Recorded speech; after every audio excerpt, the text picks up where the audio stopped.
In October 1944, the last major naval battle of the Second World War was fought between the United States of America and the Japanese Empire.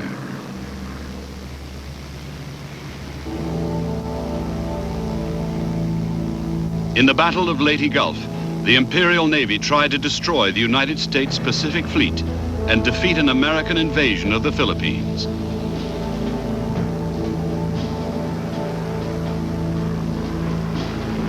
The result was the greatest naval battle in history.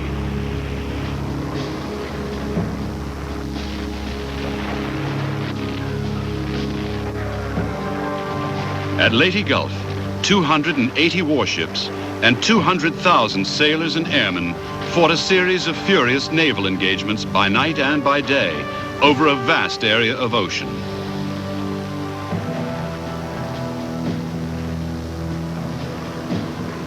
There was almost every kind of fighting known in sea warfare, from carrier strikes to full battleship actions.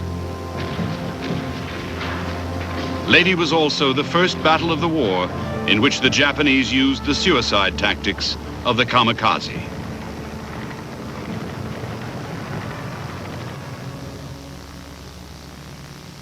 For Japan, Leyte Gulf was intended to be the decisive battle which would halt the American advance across the Pacific.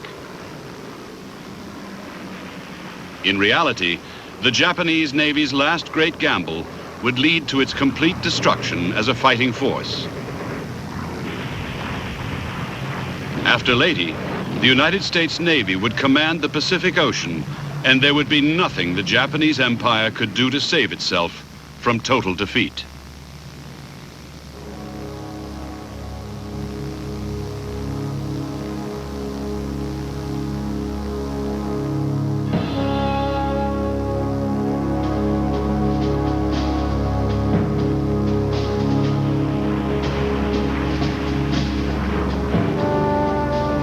It was the Battle of Midway in June 1942 that had marked the turning point in the Pacific War.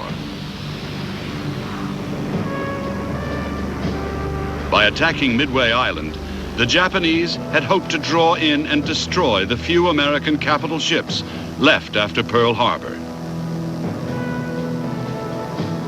However, instead of being the unsuspecting victims of a Japanese ambush, the outnumbered American aircraft carriers attacked.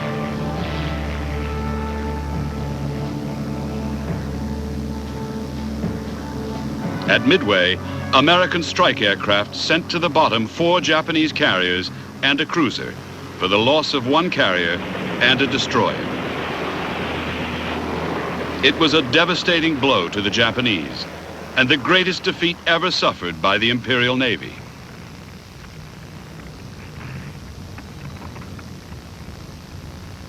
In the wake of the victory at Midway, American commanders were keen to go on the offensive and push back the boundaries of Japanese conquest in the Pacific.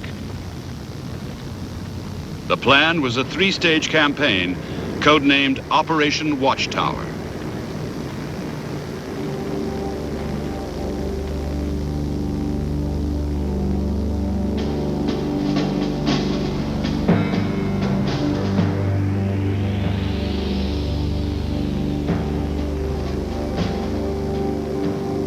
The center of Japanese power in the Southwest Pacific was Rabaul on New Britain.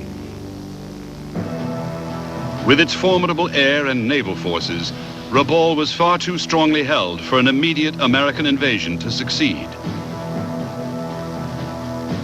Instead, in the first phase of Operation Watchtower, the Americans meant to take the Santa Cruz Islands and the Eastern Solomons by amphibious assault.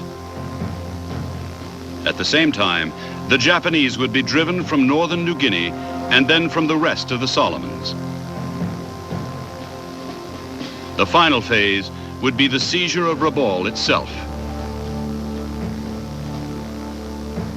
It was Japanese activity on the eastern Solomon island of Guadalcanal that completely changed the emphasis of the American plan.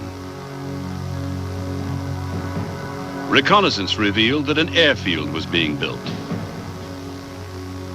Soon planes from Guadalcanal would be able to support new Japanese offensives in the region.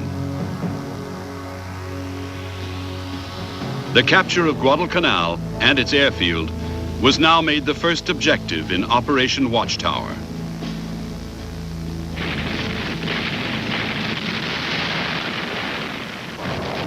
On the morning of August the 7th, 1942, a massive naval and air bombardment announced the arrival of the American invasion flotilla at Guadalcanal.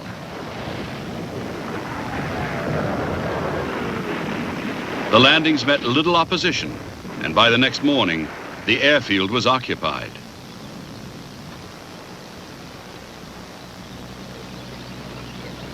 The American landing forces at Guadalcanal were 19,000 strong, but the Japanese believed they were much weaker. As a consequence, rather than go on the defensive, the Japanese fed in reinforcements and began to counterattack.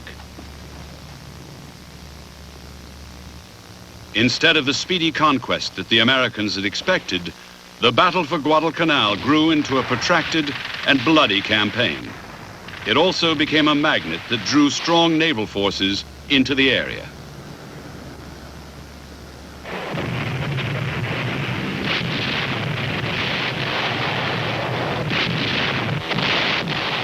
In 4 months of savage actions around Guadalcanal, both sides suffered heavy losses in ships and men. The Japanese lost an aircraft carrier and 2 battleships, while 2 carriers were lost by the Americans. Other capital ships were severely damaged, and more than 30 cruisers and destroyers were also sent to the bottom. At sea, Guadalcanal had developed into a grinding battle of attrition.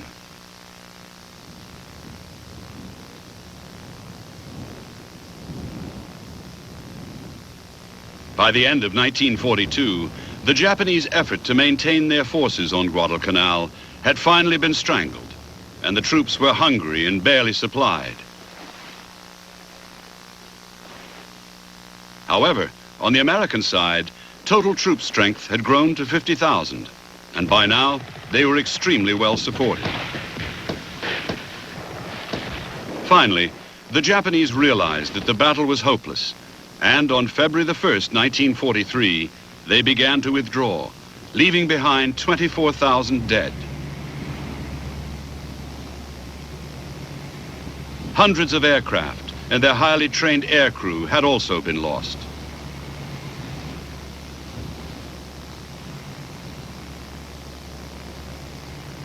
With Guadalcanal, the strategic initiative in the Pacific War had passed, once and for all, to the United States.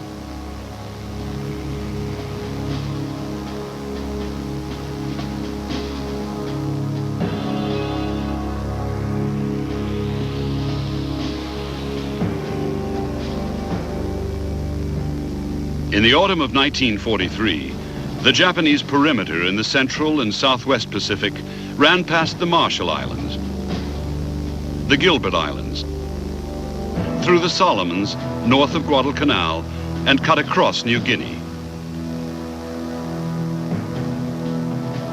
In the Southwest, the American strategy was now to isolate the Japanese base at Rabaul rather than storm it, and from September, there were landings on the northern New Guinea coast and the start of a drive up the Solomons.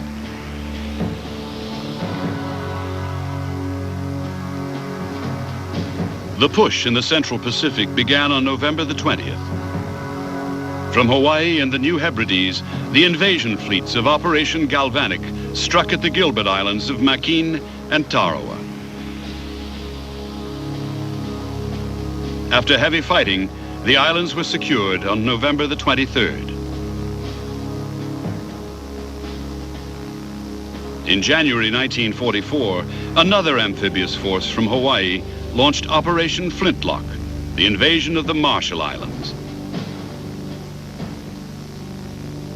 On Kwajalein and Eniwetok, the Japanese fought to the last, but by the 23rd of February, the islands had been captured. American carrier-launched aircraft also obliterated the massive Japanese air and naval base on Truk in the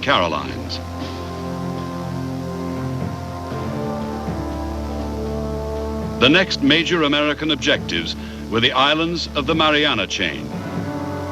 In particular, Saipan, Tinian, and Guam.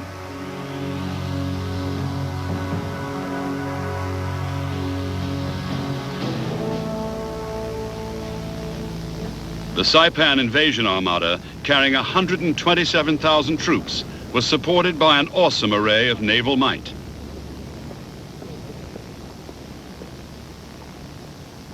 In company sailed a force of 13 escort carriers, 7 battleships, and 17 cruisers.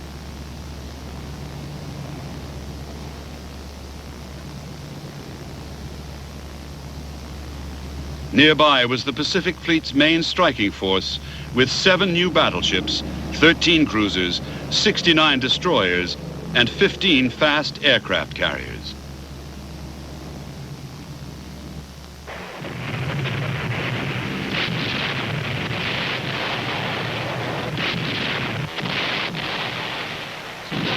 In spite of the shattering bombardment from the heavy guns of the American warships and the determination of the amphibious assault, the Marines quickly found themselves facing real difficulty in getting off the beaches. The Japanese commanded the heights and launched fierce counterattacks. There was also another even more deadly threat from the sea.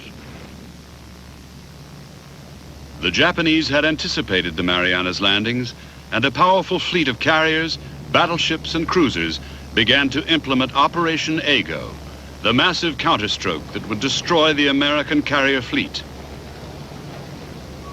The result was the Battle of the Philippine Sea.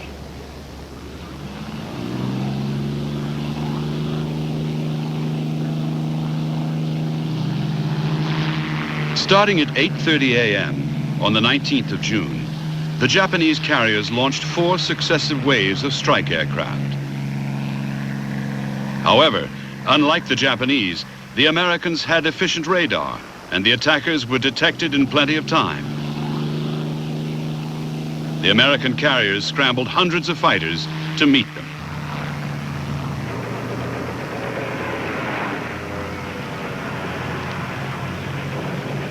In a series of savage battles, 240 Japanese aircraft were shot down for the loss of only 29 American planes.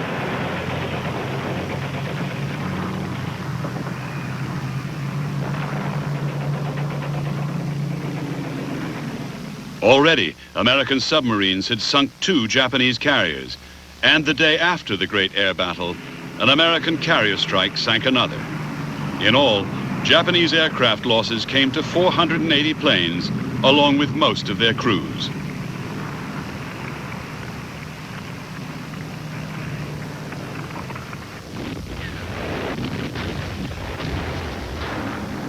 With the American victory in the Battle of the Philippine Sea, the conquest of the Marianas was a foregone conclusion. There was still bitter fighting to come, but by August the 12th, Saipan and the neighboring islands of Tinian and Guam had been cleared, and the Marianas were in American hands.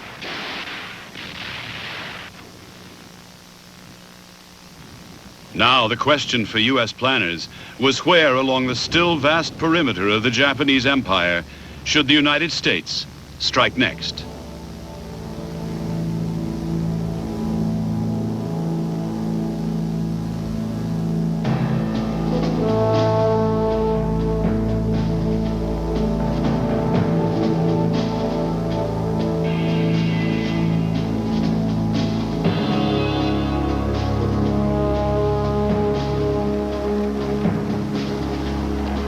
Although the American president, Franklin D. Roosevelt, took the closest interest in the conduct of the war, alone among the leaders of the great powers, he never thought of himself as a strategist.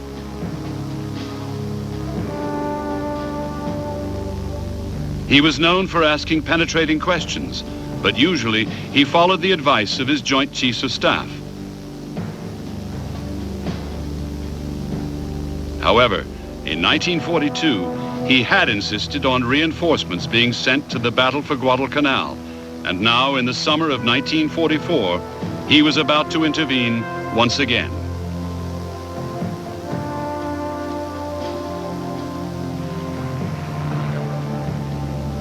Throughout the campaigns on New Guinea and the Marianas, the Joint Chiefs had been divided on the question of where the next attack should be. Roosevelt was getting conflicting advice from all sides.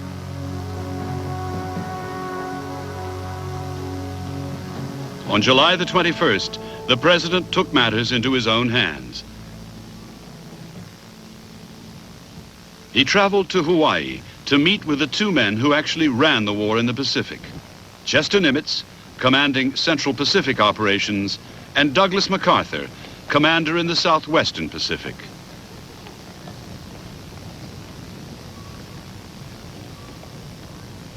Faced with the choice between MacArthur's desire to drive the Japanese out of the Philippines and Nimitz's preference for bypassing most of the islands and striking at Formosa, Roosevelt backed MacArthur.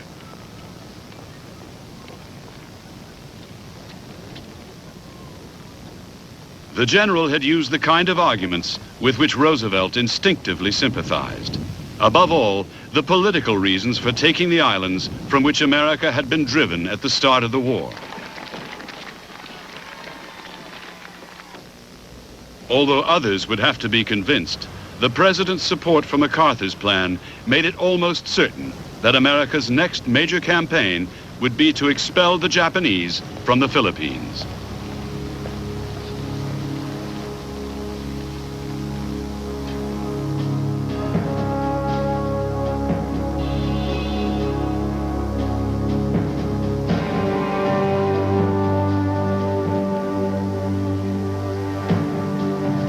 On July the 18th, 1944, after the disastrous defeats in the Marianas and the Philippine Sea, the government of Hideaki Tojo resigned, and Lieutenant General Kuniaki Kwaso became Japanese Prime Minister.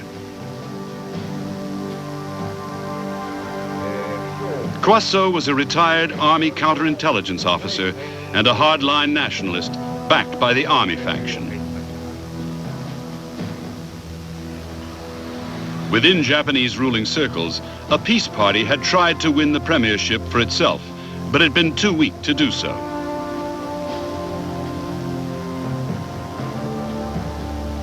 It did succeed in getting the appointment of Admiral Mitsumasa Yonai as Navy Minister, and in practice, Vice Premier. However, even with influential backers, Yonai could make little headway. The Japanese public had been told that the empire was winning the war, and the hardliners would not hesitate to arrest or assassinate anyone who openly advocated peace. Privately, Kwaso doubted that Japan could hold out against the growing might of the United States. Nevertheless, he supported the military faction who demanded one last chance to improve Japan's bargaining position by winning a major victory. Under Kwaso, creating an effective defense would be given the highest priority. But an important part of that defense would be to strike a major blow against the Americans, preferably a blow that destroyed an entire U.S. invasion force.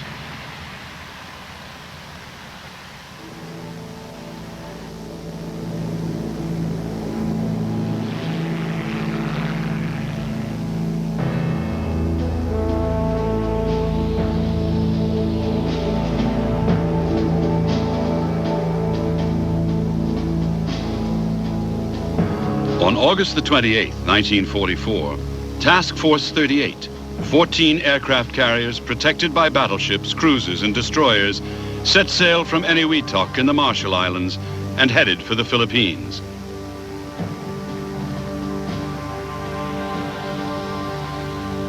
Under the command of Admiral William F. Halsey, Task Force 38's mission was to attack Japanese air power on the islands, weakening the opposition in advance of America's next move.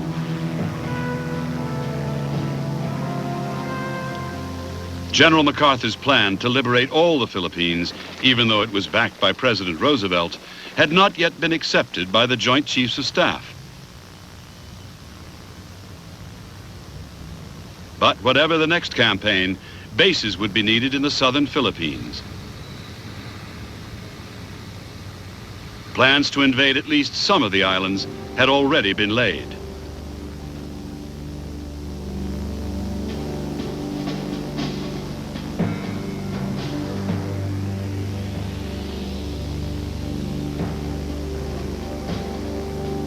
The American intention was to seize the islands of Ulithi and Yap, the Palau Islands, Morotai, and the Talod Islands. These could be used as staging posts for an invasion of Mindanao, the southernmost of the Philippines. After the Japanese had been driven from Mindanao, Leyte would be invaded. However, there was still a question about what would come next. The possibilities were Luzon and the complete clearance of the Philippines, or the bypassing of Luzon in favor of a leap to Formosa.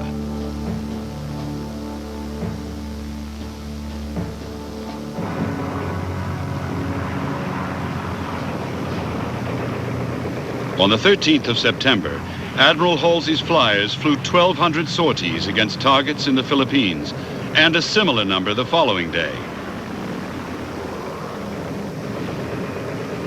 Almost 500 Japanese aircraft were destroyed, 2/3 of them on the ground, for only 9 American losses. The carrier planes had also sunk 59 ships, with as many again counted as possible sinkings.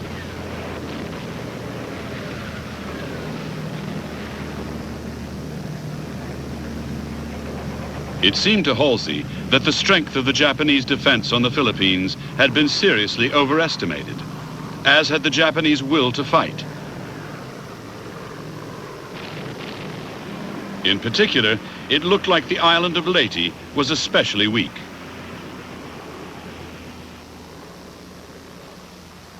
Wasting no time, Halsey sent a message back to headquarters reporting that the Philippines were barely defended and suggesting an invasion of Leyte as soon as possible.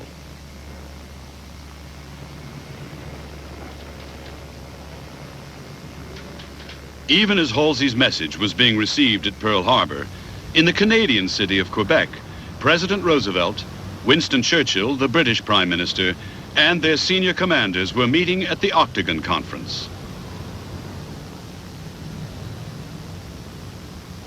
In the middle of the meeting, a message was received from Nimitz at Pearl Harbor telling of Halsey's suggestion that landings be made at Leyte. By the end of the day, the Joint Chiefs had issued orders for an invasion of Leyte to be mounted on October the 20th, 1944. The operation would be codenamed King II.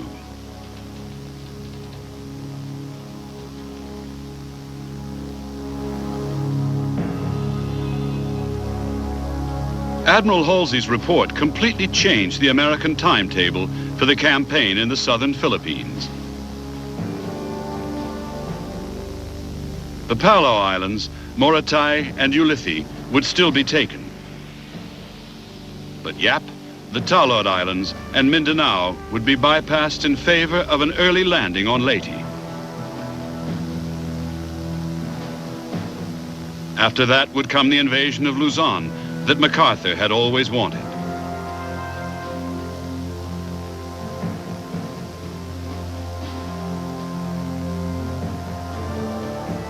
The landings on Leyte would take place at Leyte Gulf, an area of good beaches and one of the few anchorages big enough to hold and protect the invasion flotilla of 7th Fleet.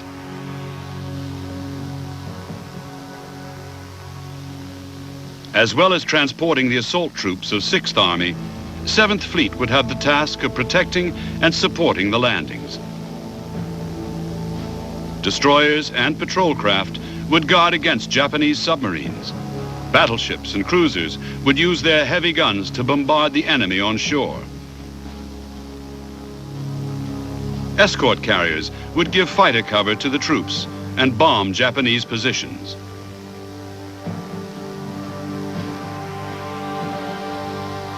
While 7th Fleet carried out the landings at Leyte Gulf, to the west and north, Task Force 38, the strike component of 3rd Fleet, would be deployed to support the invasion force.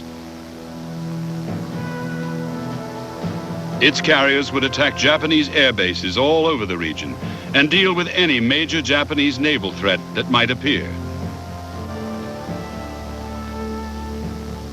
However, Most American commanders doubted that the Japanese Navy would launch any large-scale operations against the Leyte landings.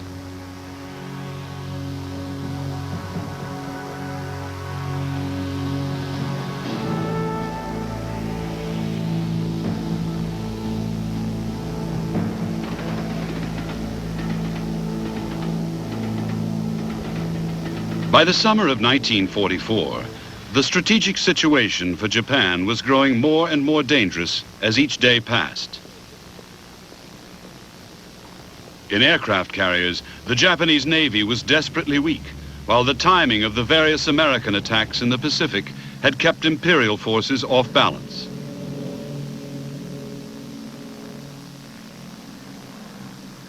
Twice, the traditional Japanese Navy doctrine of seeking out the decisive battle had been followed to the letter, and twice, at Midway and in the Philippine Sea, it had failed to deliver an American defeat.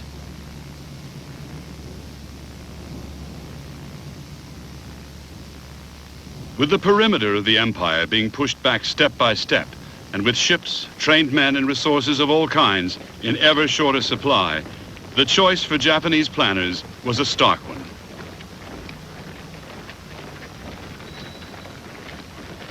Either accept a slow and inevitable defeat, or try once more for the decisive battle that would stop the Americans in their tracks and perhaps open the door to an honorable peace. To win such a victory, the Imperial High Command would have to concentrate all its available forces for one massive counterblow.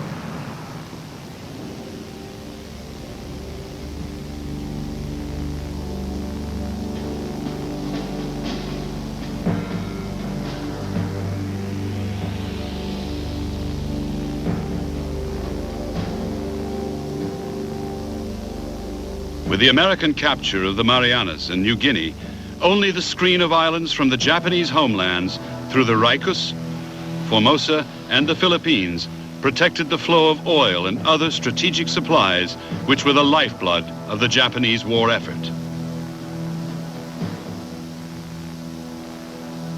In the new Japanese strategy, the southwestern area, the main source of Japanese raw materials, was to be heavily fortified. So was the island chain linking the area to the Japanese homeland. Most Army and Navy aircraft would be deployed along the chain. At the same time, the Japanese Army would move troops from Manchuria and, with the Navy, create amphibious forces which could be sent to any area under attack.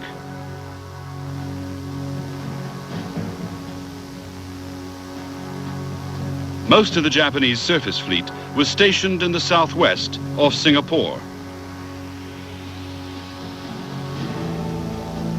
However, the aircraft carriers had to be based in Japan to reform their air groups. It was hoped that in November, the carriers could join the rest of the fleet near Singapore, creating a powerful combined force.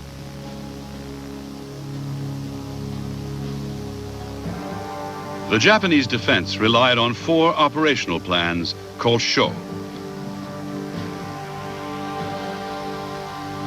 SHO 1 was for the defense of the Philippines. SHO 2 for Formosa, the Ryukyu, and southern Japan. SHO 3 for central Japan, and SHO 4 for the north. In fact, the Japanese were nearly certain that the American attack would be launched against the Philippines. But wherever the assault, it would trigger the convergence of all available Japanese forces, naval units, land-based air power, and amphibious infantry units.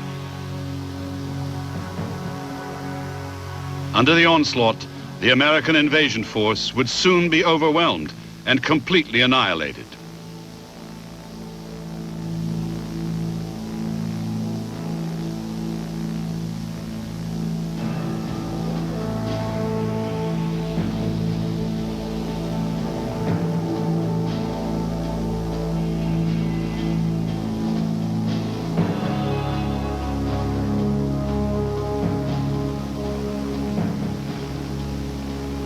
Admiral Chester Nimitz had been appointed Commander-in-Chief of the United States Pacific Fleet in December 1941, shortly after the Japanese attack on Pearl Harbor.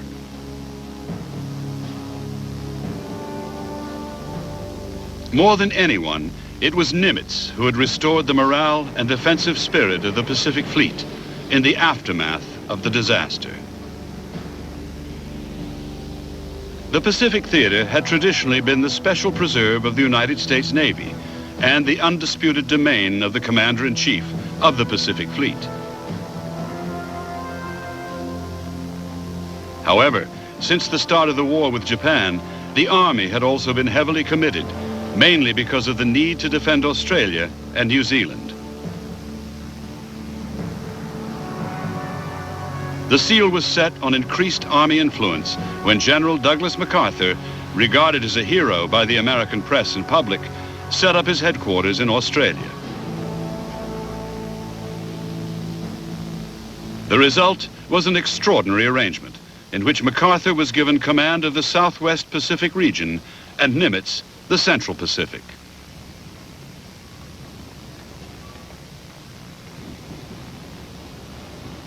Nimitz did his best to ensure that this unprecedented division of command should have a chance of working. However, no amount of tact on the part of the Pacific Fleet chief could change the dangerous reality. In the Philippines operation, there would be no overall American commander.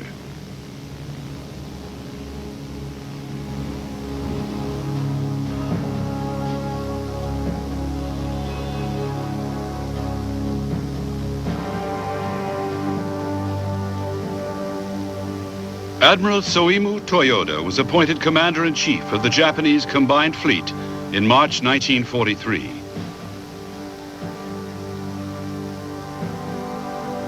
A widely experienced and able leader, Toyoda had been one of the many naval officers who had opposed the war right from the start. What was more, he had disagreed with the strategy that had been adopted, believing that Japan's plans for conquest were far too ambitious. A one-time chief of the Naval Technical Department, responsible for ships and equipment, Toyoda was well able to appreciate the dire situation in which Japan now found herself. Toyoda had always advocated the strategy of provoking a decisive battle to destroy the American Pacific Fleet. In spite of previous failures, he believed that Japan now had even less choice than before. With the shore plans, Admiral Toyoda meant once more to try to inflict such a defeat on the Americans that they would be compelled to come to terms. His forces were weaker than ever, but if his fleet and his aircraft were used skillfully and boldly, he might yet win an historic victory.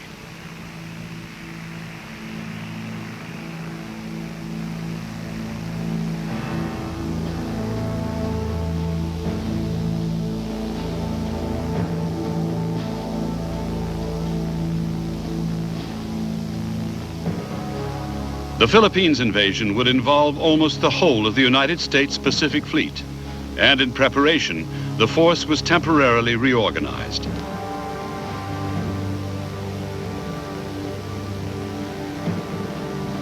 Admiral Halsey's Third Fleet was stripped of its amphibious and transport elements, and these were given to the Seventh Fleet, which would carry out the actual landings. That still left Halsey with a formidable strike force to protect the invasion. Task Force 38 had nearly 1,000 aircraft on 17 fast carriers, along with a powerful escort of battleships, cruisers, and destroyers.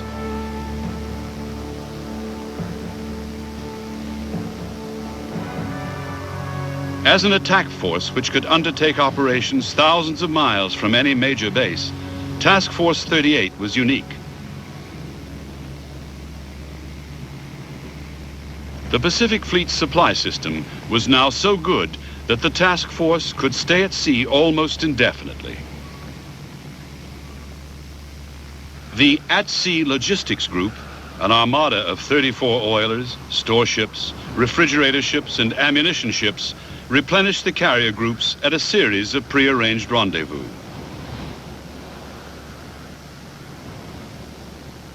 Replacement aircraft and crew were delivered by 3 escort carriers, while 8 others provided anti-submarine and combat air patrols for the supply ships. The logistics group also had its own protective screen of 19 destroyers and 26 destroyer escorts.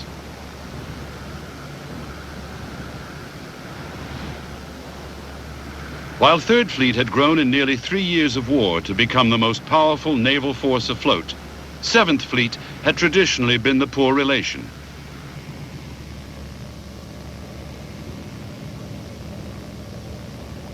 Created in March 1943 to support MacArthur's campaigns in the Southwest Pacific, for most of its life, it had been a modest force of submarines, troop transports, and escorts under Admiral Thomas Kinkaid. Now, however, in the build-up to the Leyte invasion, it was becoming one of the largest fleets ever assembled.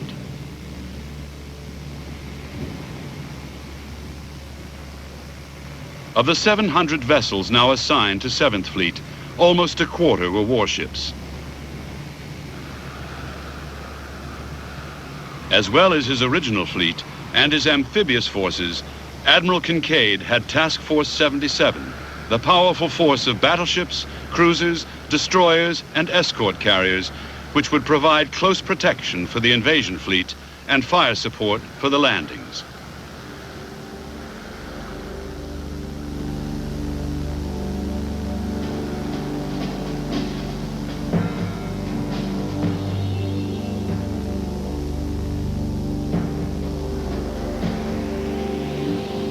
The Essex fleet carriers, the first of which was launched in July 1942, were, at 27,000 tons, the biggest American carriers yet. With a top speed of 33 knots, they were also the fastest. The Essex carriers could operate an air group of 82 aircraft and carry nearly 250,000 gallons of aviation fuel.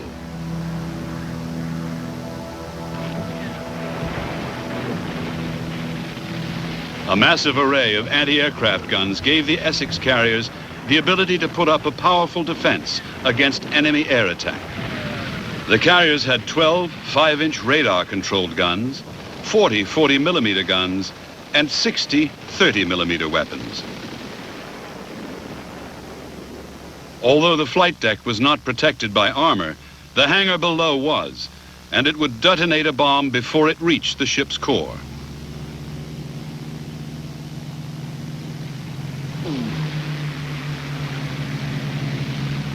By October 1944, 13 Essex-class carriers had been completed.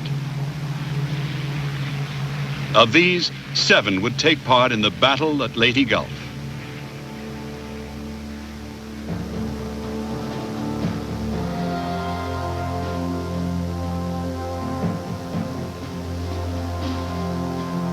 The first of the Colorado-class battleships had been launched as far back as 1920.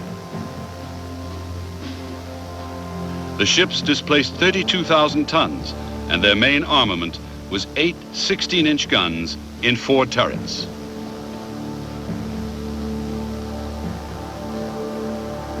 The Colorados were protected by up to 18 inches of turret armor and 13.5 inches of belt armor. Deck armor was 3.5 inches. The guns of the Colorado battleships were capable of throwing a 2,100-pound armor-piercing shell, which could penetrate almost 19 inches of armor at nearly 7 miles.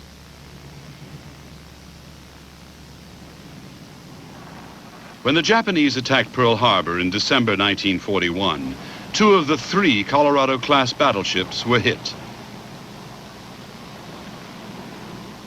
Maryland was damaged, and West Virginia was sunk. However, both ships were successfully repaired and modernized. Too slow to accompany Third Fleet's fast carriers, Maryland and West Virginia, along with 4 other veteran battleships, were intended for shore bombardment duties at Leyte Gulf. What no one expected was that the old battleships would end up fighting a classic fleet action.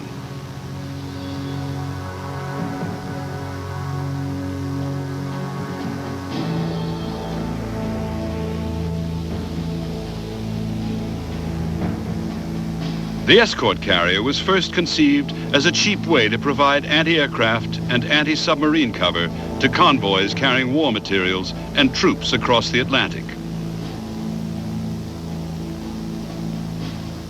As the war in the Pacific had gathered pace, a new role was found for the escort carriers. They could relieve the fast fleet carriers of the task of giving air support to amphibious landings.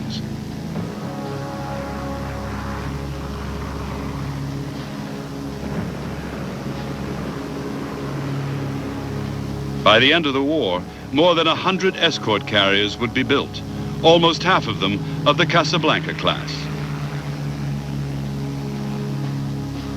Displacing 7,800 tons, the Casablanca carriers had a top speed of just over 19 knots and could carry 28 aircraft.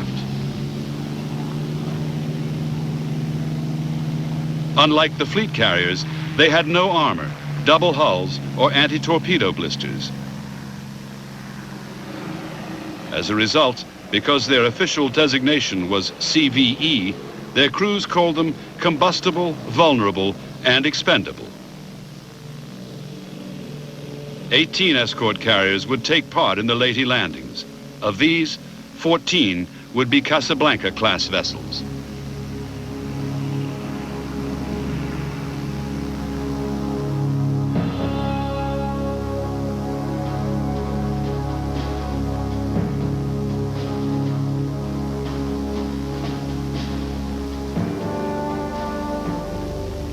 By 1944, American carrier pilots, the men at the cutting edge of the war at sea, were trained to a higher standard than the flyers of any other navy. There was no shortage of high-quality recruits, nor were training programs limited by aircraft availability or fuel supplies. Even the rawest American naval aviator had 2 years training and more than 350 hours flying time.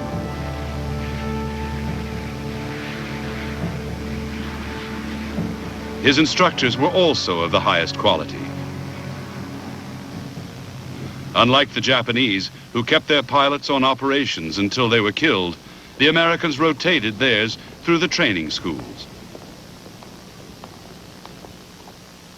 The experience of veterans was continuously passed on to new flyers, leading to a degree of tactical sophistication that the Japanese could no longer match.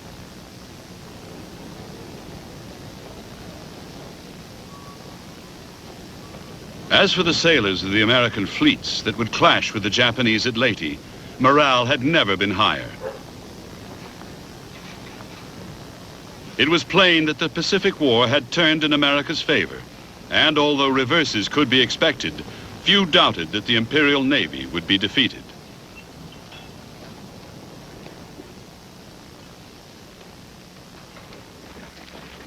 Lengthy periods on operations had raised seamanship and gunnery skills to very high levels.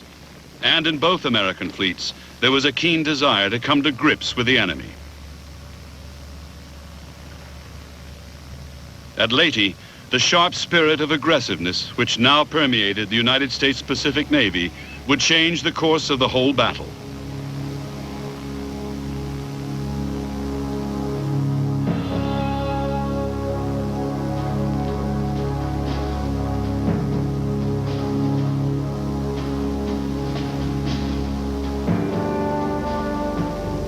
Although the big surface warships of the Japanese fleet were now permanently based near Singapore, Japanese planners would much prefer to have kept them in home waters.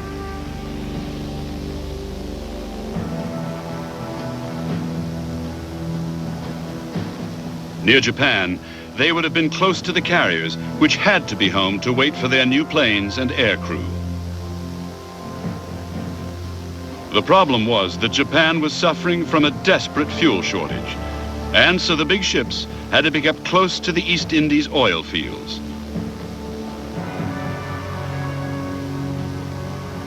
The cause of the Japanese fuel crisis lay with the activities of the American Pacific submarine fleet.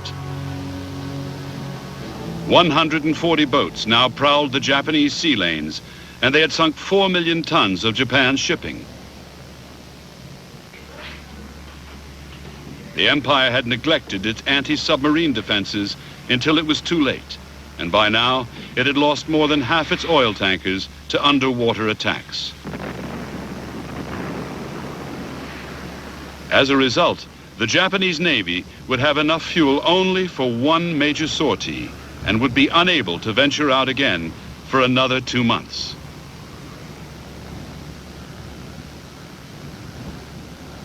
For the Japanese, the worst possible scenario would be if the Americans attacked before the Imperial carrier force could unite with the rest of the fleet off Singapore. If that happened, the shore plans would still have to go into operation, but the Navy would be forced to rely on its single remaining asset, the massive hitting power of its heavy surface warships. Japan could still field the big guns of 9 battleships and more than a dozen heavy cruisers. The ships had been fitted with the most up-to-date radar, and if they could get in among an invasion force, preferably at night, they could cause unimaginable carnage and destruction.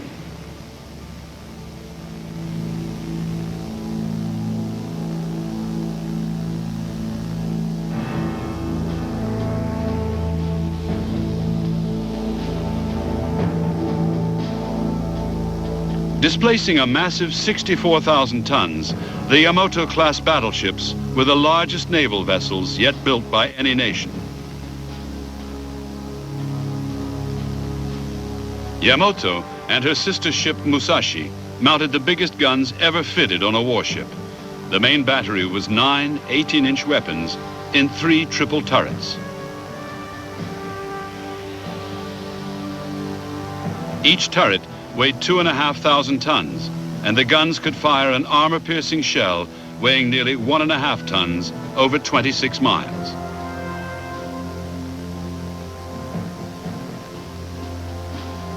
The ship's armor protection matched their firepower. Belt armor was up to 16 inches thick and could stop an 18-inch shell at 12.5 miles. 9-inch thick deck armor could withstand the impact of a 1-ton bomb dropped from 15,000 feet.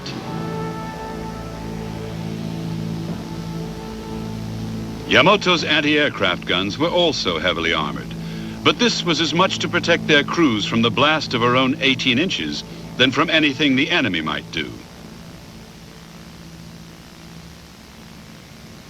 At Leyte Gulf, the gigantic Yamato and Musashi would sail at the heart of the Japanese battle line.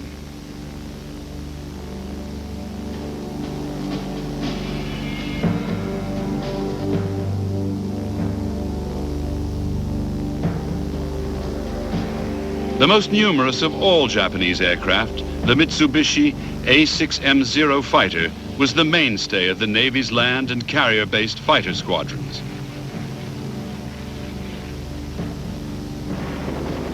The Zero was a fast and highly maneuverable aircraft, which in the first year of the war had no equal. However, its performance had been achieved by keeping weight to a minimum, and that meant no armor plates, self-sealing fuel tanks, or armored windscreen.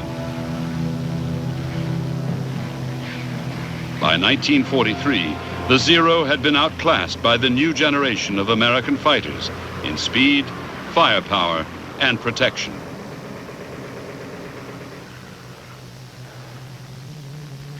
Although the Zero was a fighter, some Japanese commanders realized that it would just be capable of carrying a 550-pound bomb. Flown by a courageous and determined pilot willing to ram an enemy warship, the bomb-armed Zero could become the most formidable weapon ever directed at an American fleet.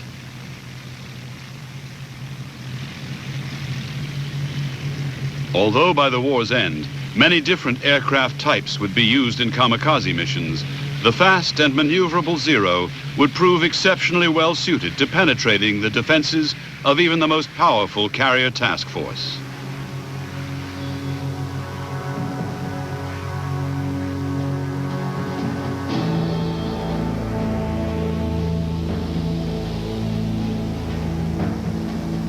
The Mitsubishi Ki-21 bomber had first entered service with Japanese Army aviation in August 1938.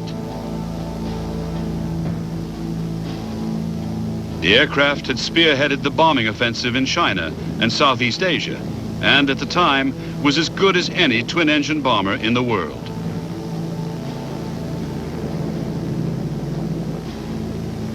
Although by 1944, the Ki-21 was obsolete and suffering heavy losses at the hands of Allied fighters, the type remained in first-line service. In the Philippines, as part of a mixed force of Army bombers, the aircraft would operate alongside Navy planes as part of the Show 1 plan.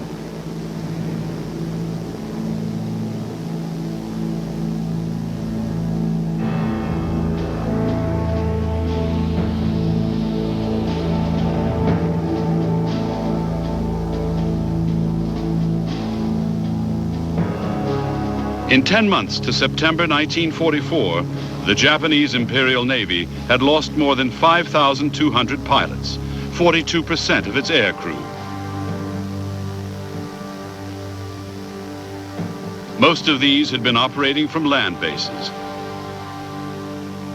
As for the carrier pilots, the most highly skilled of them all, they had been virtually wiped out.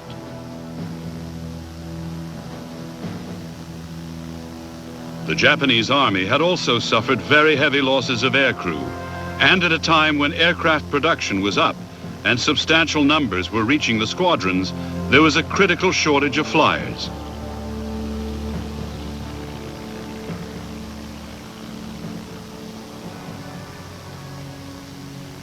In Japan, both Army and Navy training schools had simplified their programs in the hope of producing more pilots in a shorter time. However, the consequence was a catastrophic drop in proficiency. Chronic fuel shortages added to the problem. Flying time was drastically curtailed, and new pilots had virtually no combat training. The pilot problem was much worse for the carrier air groups.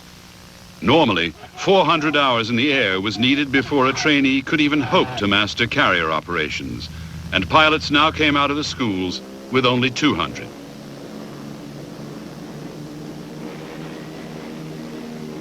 While both Army and Navy tried desperately to train the pilots they needed if they were to have any hope of defeating the next American invasion, the Japanese fleet near Singapore embarked on an arduous training program of its own.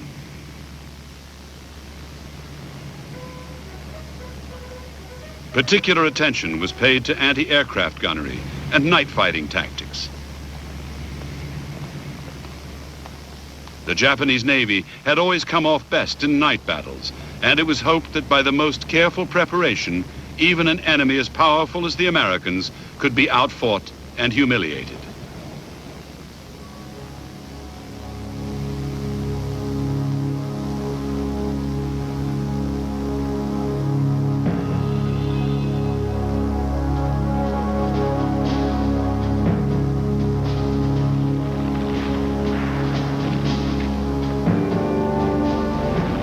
On September the 15th, 1944, General MacArthur's forces landed unopposed on Morotai in the Moluccas, one of the islands that was to be used as a staging post in advance of the Philippines operation.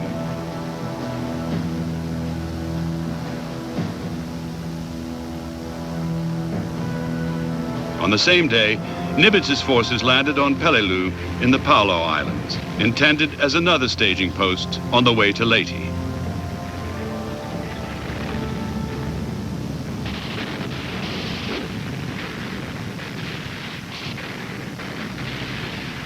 The landing forces, The 1st Marine and 81st Infantry Divisions had been led to expect little opposition on the Palau Islands. Instead, they faced 30,000 Japanese troops with a carefully planned defensive strategy.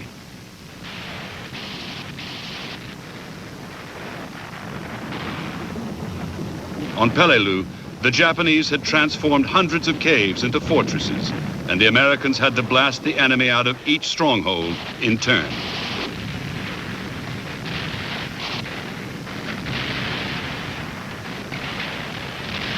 In the end, the conquest of the Palaus would take more than 2 months, and the islands would play no significant part in the Leyte operation.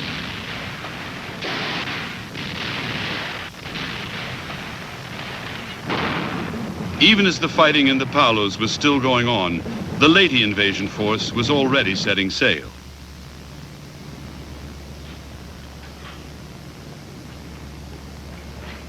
On October the 14th, the last of the troop transports and warships of 7th Fleet left their anchorages in New Guinea, bound for Leyte Gulf, more than 1,200 miles away.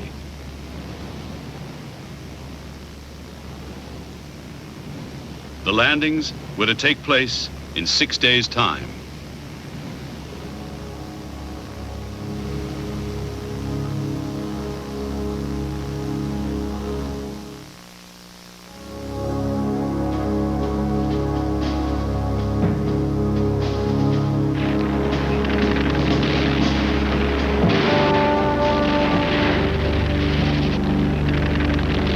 The American landings on the Palau Islands in Morotai in September 1944 were a sure sign to the Japanese that an invasion of the Philippines could not be far away.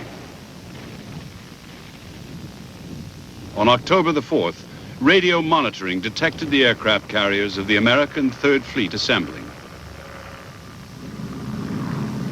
At the same time, in Moscow, the Japanese learned from the Russians of an American plan to bomb Formosa as part of a coming Philippines campaign.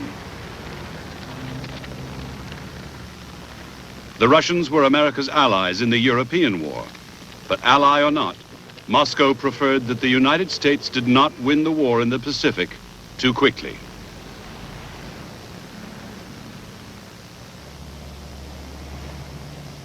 On October the 9th, the Japanese Imperial High Command alerted its forces in Formosa and the Philippines. However, the show plan was not to be implemented at once. Because of the fuel shortages, Japanese commanders could not risk concentrating all Imperial forces, especially naval forces, until they were certain of exactly where the American invasion was to be. When the Americans had actually begun to land, then the great counterattack would be unleashed.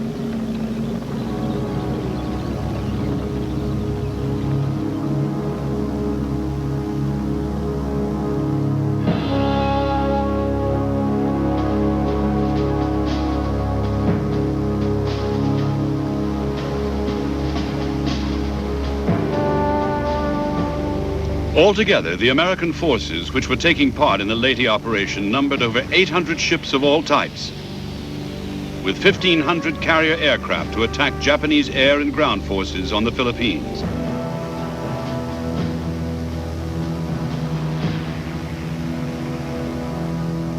$143,000 American naval personnel were manning the transports, escort vessels, and carrier aircraft.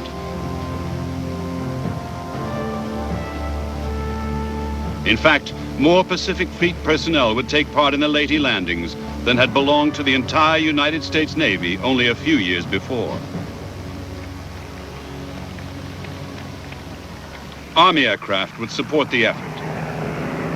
B-29 superfortresses based in China and Saipan, and B-24s based on New Guinea and newly captured Morotai would attack Japanese oil centers, airfields, and troop concentrations.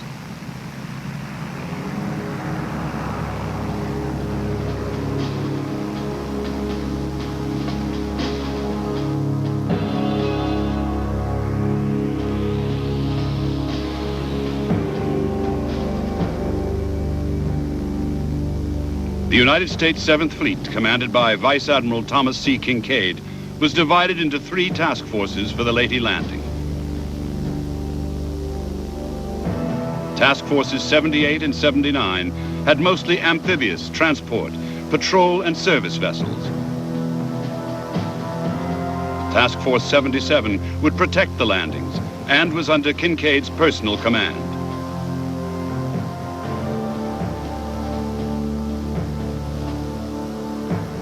Of Task Force 77's many units, 2 groups would take part in the naval battles at Leyte. Task Group 77-2 was commanded by Rear Admiral Jesse B. Ohlendorf. Ohlendorf had 6 veteran battleships, 3 heavy and 2 light cruisers, and 15 destroyers. Task Group 77-4 was commanded by Rear Admiral Thomas L. Sprague. Sprague had 18 escort carriers and a screen of 10 destroyers and 14 escort destroyers.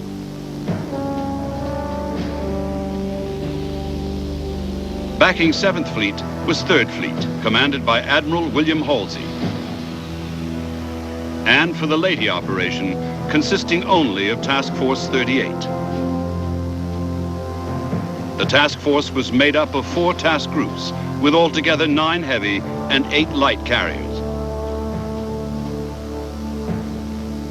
Escorting the carrier forces were 6 fast battleships, 7 heavy and 10 light cruisers, and 48 destroyers. The task force was commanded by Vice Admiral Mark A. Mitcher, but throughout the battle, his superior, Halsey, would retain complete tactical control.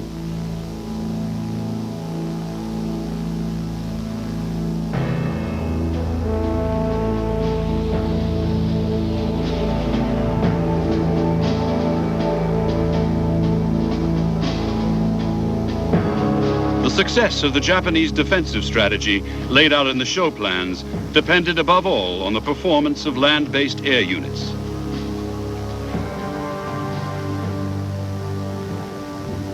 It was beneath the umbrella of these forces that the Japanese naval counterstrokes would be launched.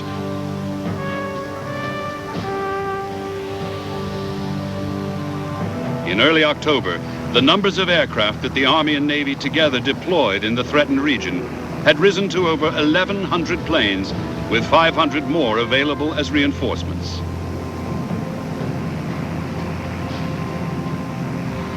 There were also more than 200 belonging to the aircraft carriers, whose air groups were now only weeks away from being fully trained.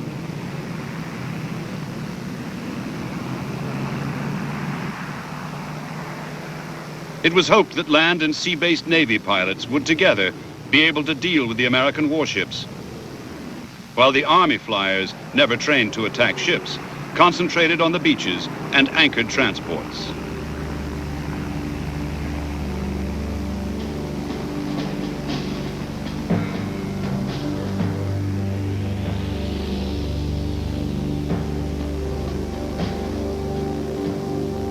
The core of the Japanese combined fleet was the carrier force of 3rd Fleet, based in Japan's inland sea. Commanded by Vice Admiral Jisaburo Ozawa, 3rd Fleet had 1 heavy and 5 light operational carriers, along with 2 battleships fitted with flight decks as hybrid carrier battleships. As a screen, 3rd Fleet had 3 light cruisers and 10 destroyers. 5th Fleet was commanded by Vice Admiral Kiyohide Shima and was also based in Japan. 5th Fleet had 2 heavy and 1 light cruiser and 7 destroyers. 2nd Fleet was commanded by Vice Admiral Takeo Kurita. The fleet was based near Singapore and had 7 battleships, 11 heavy and 2 light cruisers, and 19 destroyers. Land-based naval air power was provided by 1st Air Fleet in the Philippines and 2nd Air Fleet from Formosa, to southern Japan. As part of the show plan, the Army aviation units of the 4th Air Army in the Philippines would cooperate with naval air forces, but would not be under a unified command.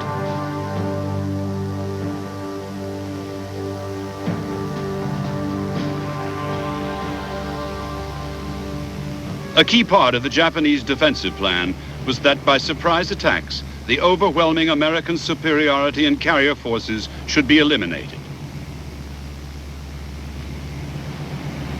The greatest hope of the Japanese commander-in-chief, Admiral Toyoda, was that before any American landings actually took place, he would get a chance to launch his land-based aircraft against the big American carriers.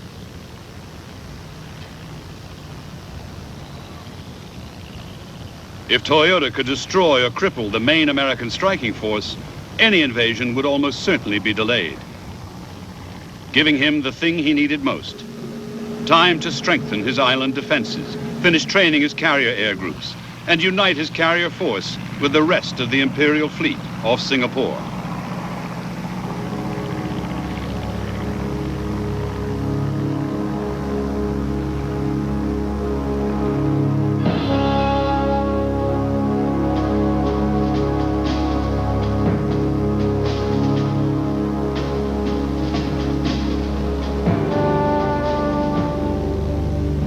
Before the American invasion fleet had even set out for the Philippines, the fast carriers of Task Force 38 had assembled west of the Marianas.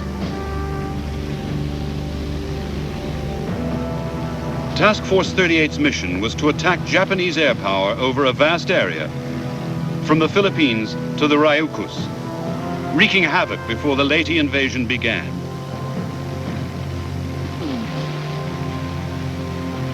The object was to destroy as many Japanese aircraft as possible on the ground and in the air. Installations and workshops were also targets, anything that could disrupt the sending of aircraft reinforcements to the Philippines. Just before the landings, Task Force 38 would sail south to lie off the Philippines and support the invasion forces.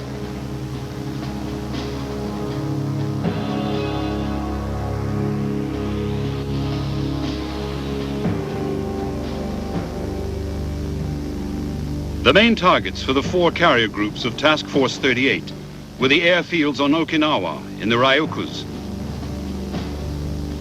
on Luzon in the northern Philippines, and on Formosa, the most important staging post for Japanese air reinforcements on the way to the Philippines.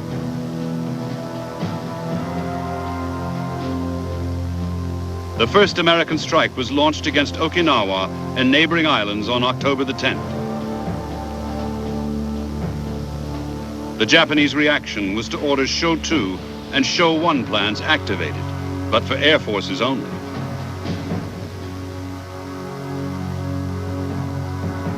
The carriers of 3rd Fleet would stay in port, but their air groups were ordered to ready their operational planes and crews at bases in southern Japan, in case they were needed.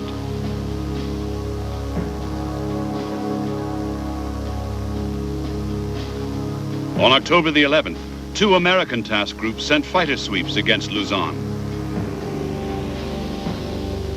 On the following 3 days, all 4 carrier groups concentrated their attacks on Formosa.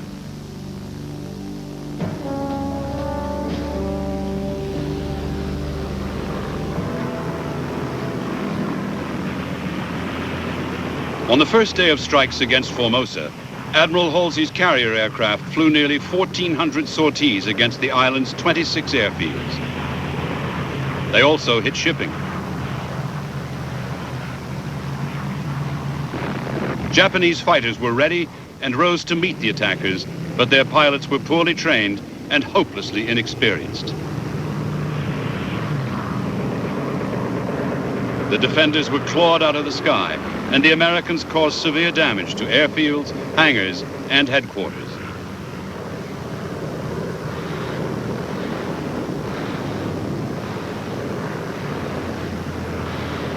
Although the American attacks on Formosa were causing immense destruction, the Japanese Navy commander-in-chief, Admiral Toyota, did not see them as a disaster. Instead, the Admiral believed that here was the opportunity he'd been waiting for.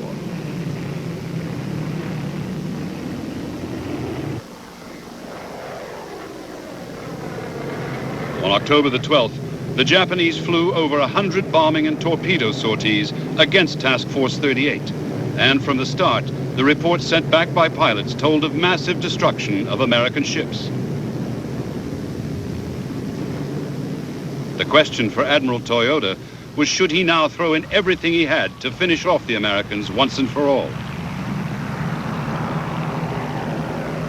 Toyota made his choice. He ordered the carrier air groups waiting on land bases as instructed to join the strikes.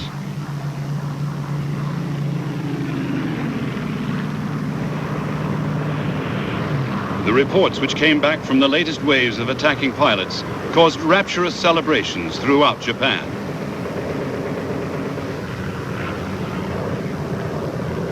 Imperial General Headquarters announced that off Formosa, 2 American battleships and 11 carriers had been sunk and many more damaged. In fact, as reconnaissance soon showed, the Japanese pilots had wildly overestimated their success. The American carrier fleet was intact, and more than 800 Japanese sorties had succeeded in seriously damaging only 2 cruisers. American fighters and anti-aircraft gunners had shot down 500 aircraft, including half of Japan's newly trained carrier pilots.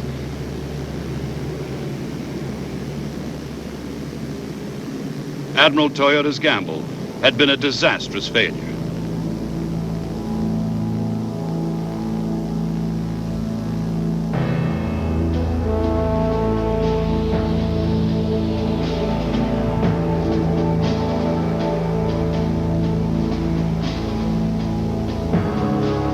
On October the 17th, leading ships of the American invasion armada were spotted by Japanese coast watchers approaching Leyte Gulf.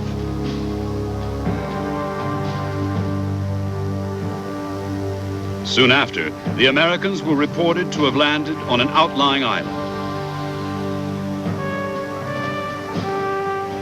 The Japanese Second Fleet had already been alerted, and now it was ordered to sail for Brunei to refuel en route for the Philippines.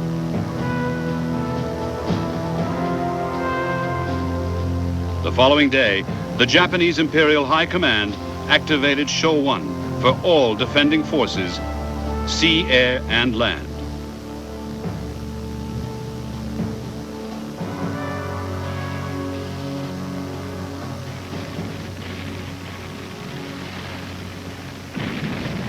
By now, the first American shells were falling on the beaches at Leyte.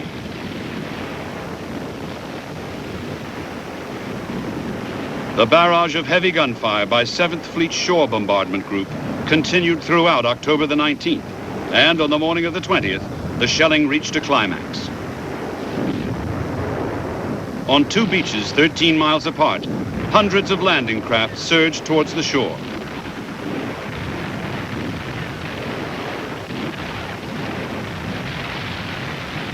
Japanese opposition to the landings on Leyte was relatively light. For the moment, the strategy was to fight only delaying actions. By the afternoon, the Americans had secured the beachheads, and General MacArthur, alongside President Osmeña of the Philippines, was wading ashore, fulfilling his promise that one day he would return.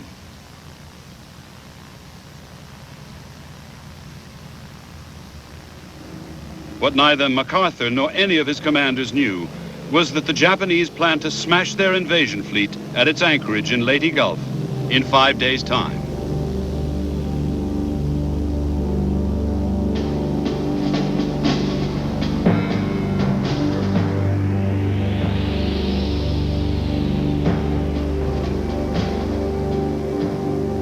After raiding Formosa, Task Force 38's carriers steamed toward Leyte to support the landings. The carriers of the Japanese Third Fleet now sortied from Japan in pursuit. In the Japanese plan, 3rd Fleet would attack with what remained of its air groups. But its real role was to act as a decoy, luring the big American carriers away from Leyte Gulf.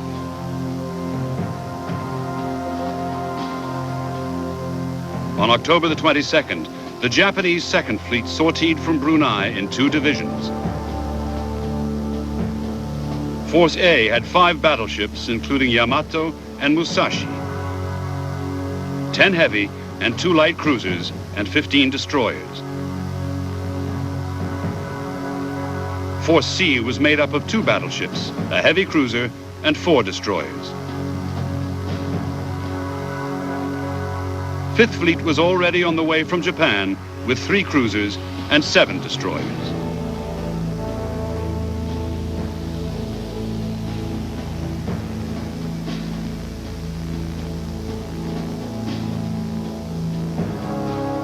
Force A would sail north of Palawan, through the Subian Sea, and on through the San Bernardino Strait, heading for Leyte Gulf from the northeast.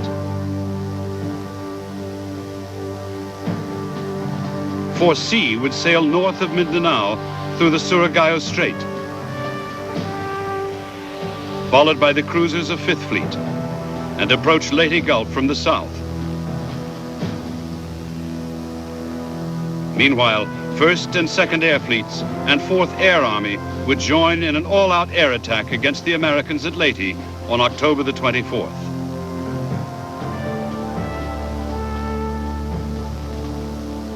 On the 25th, called by the Japanese X-Day, the naval forces would attack simultaneously from north and south, and between them, crush the American invaders.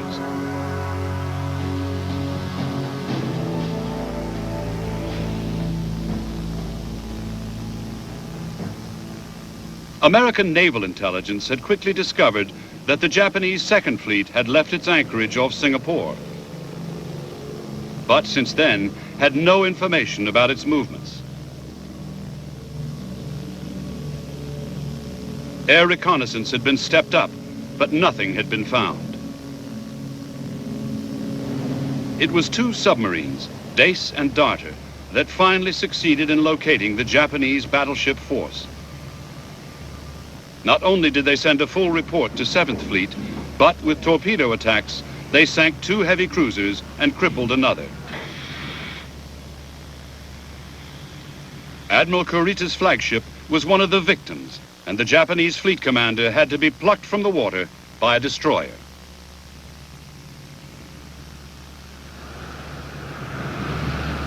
The American submarine's contact report was enough for Admiral Halsey to launch his own scout planes on the morning of the 24th and prepare to follow up with a massive strike against the Japanese fleet. At the same time, the long-planned Japanese counterattacks by aircraft from the Philippines were unleashed on the American carriers.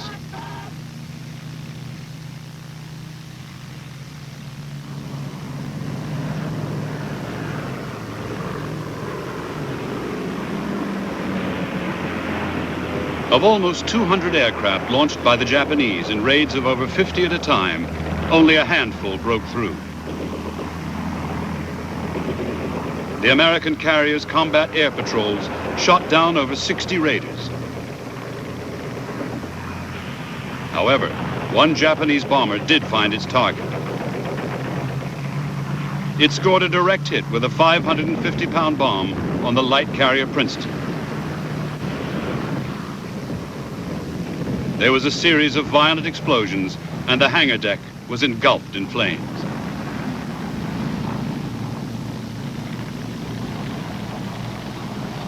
As most of Princeton's crew abandoned ship, the cruiser Birmingham closed and directed the firefighting effort. Suddenly, a tremendous explosion racked the carrier and raked the crowded decks of Birmingham with a storm of deadly splinters. 229 men were killed and 236 injured, to add to more than 100 fatalities already suffered by the crew of the doomed Princeton.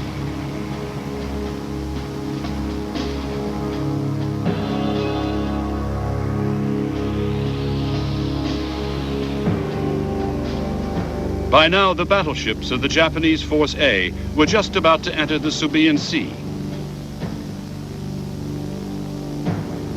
Of Task Force 38's 4 groups, Task Group 1 had earlier been ordered back to base to replenish and had just been told to turn around and rejoin the force.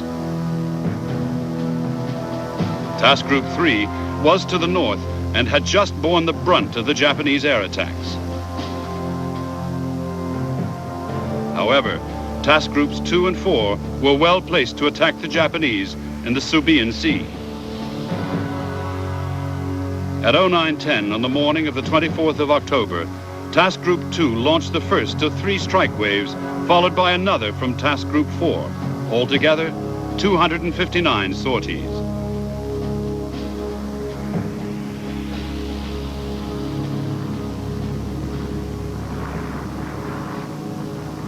As they attacked the massive Japanese fleet in the Subian Sea, the American planes met a wall of anti-aircraft fire.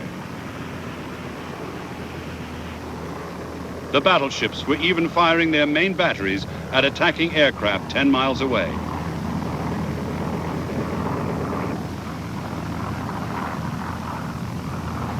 Japanese air commanders on the Philippines had chosen to attack the American carriers rather than defend Admiral Kurita's fleet, and so only a handful of Japanese fighters were patrolling over the ships. The Americans lost only 18 planes, mostly to anti-aircraft fire, while the giant battleship Musashi was hit by 19 torpedoes and 17 bombs.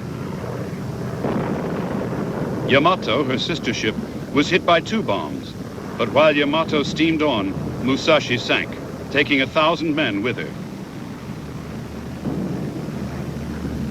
Heavy cruiser Miyoko was another victim, damaged so badly she had to return to base.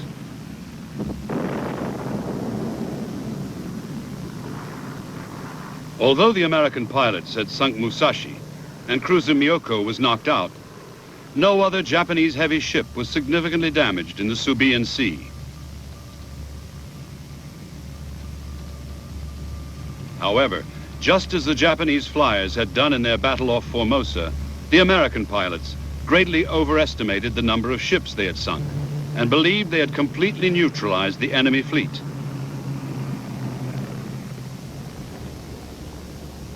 When the Japanese were seen to make a course change which could take them home, Admiral Halsey concluded that the fleet was no longer a threat to American forces at Leyte.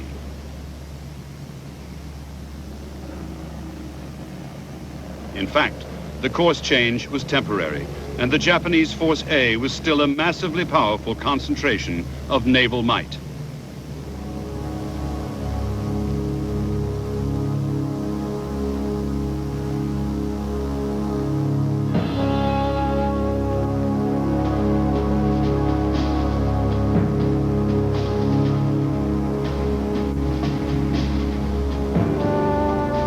By the morning of October the 24th, the Japanese carriers of 3rd Fleet, led by flagship Zukaku, was off northern Luzon.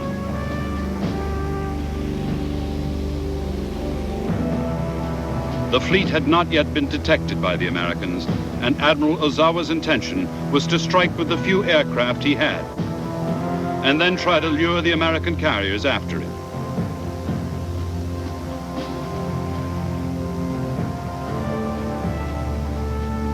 By 11:15, Ozawa's search planes had found the carriers of Task Group 3. 30 minutes later, Ozawa launched a 76-plane strike. It was the last strike launched by Japanese carrier aircraft in World War II.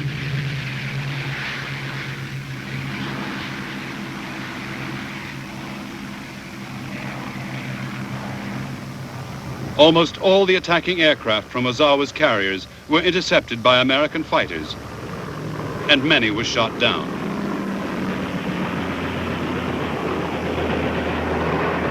The task group's anti-aircraft fire accounted for more, and only a few Japanese planes broke through to launch their bombs and torpedoes. They failed to hit a single ship, and only a handful of Japanese aircraft survived.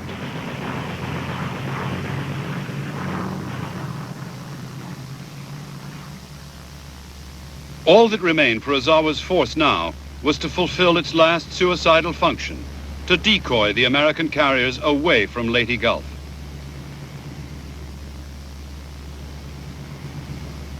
Ozawa sent some of his ships directly towards the Americans, and as he had hoped, they were soon detected. His main fleet was spotted by late afternoon.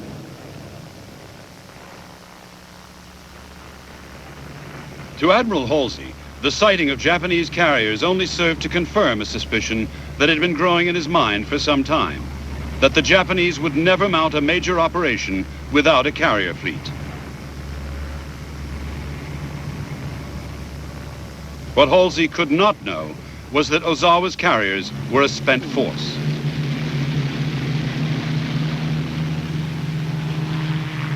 Halsey's orders from Admiral Nimitz had been to watch over 7th Fleet and its landing forces at Leyte Gulf. However, if the chance came to destroy a major part of the Japanese fleet, the annihilation of the enemy was to get top priority. Believing that in the Subian Sea he had already knocked the Japanese battleships out of the picture, and that Ozawa's carrier force was the main Japanese threat, Halsey ordered a full-scale pursuit.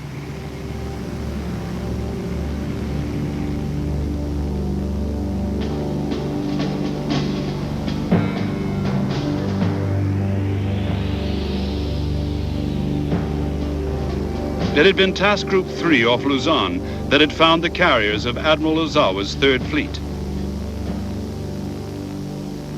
Admiral Halsey's orders were for Task Groups 2 and 4 to steam north and join with 3 to attack the Japanese.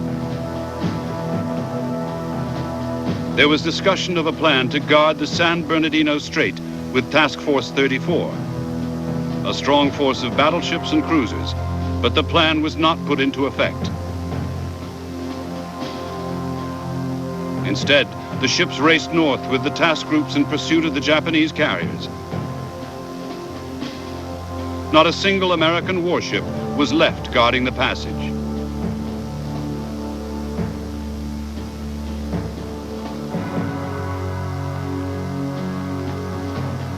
By now, Force A, with its 4 surviving battleships, had left the Subian Sea and was poised to pass through the San Bernardino Strait. It completed the passage in the early hours of October the 25th. Meanwhile, to the south, Force C, with its 2 battleships, was off Mindanao. 50 miles behind followed the cruisers of 5th Fleet. Although the Americans had lost track of the northern Japanese pincer, their aircraft had spotted Force C, and they were now sure an attempt was about to be made to reach Leyte Gulf through the Surigao Strait.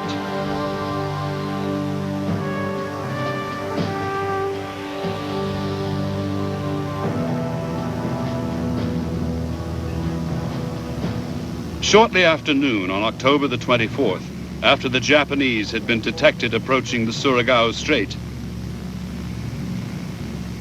every ship in 7th Fleet was alerted by the fleet commander, Admiral Kincaid, to expect a night attack. In Leyte Gulf were 56 transports and amphibious ships, including the cruiser on which General MacArthur was based.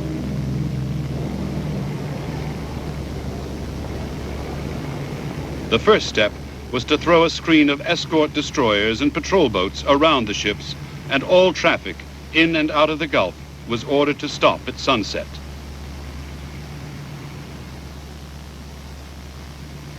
Meanwhile, 7th Fleet's commanders prepared to fight the most devastating action in the Battle of Leyte Gulf.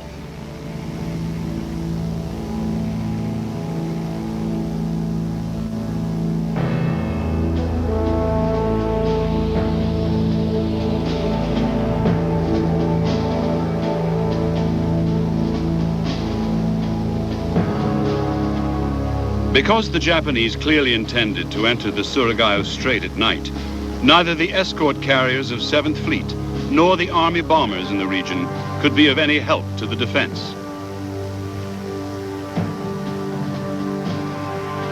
an action would have to be fought by surface warships. And that meant the old battleships and cruisers of the Shore Bombardment Force, commanded by Rear Admiral Jesse Ohlendorf.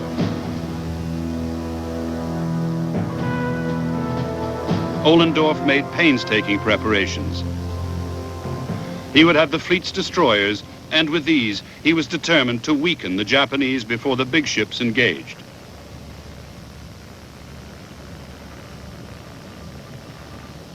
The admiral ordered his forces to take up positions across the northern end of the Surigao Strait and make ready to meet the enemy.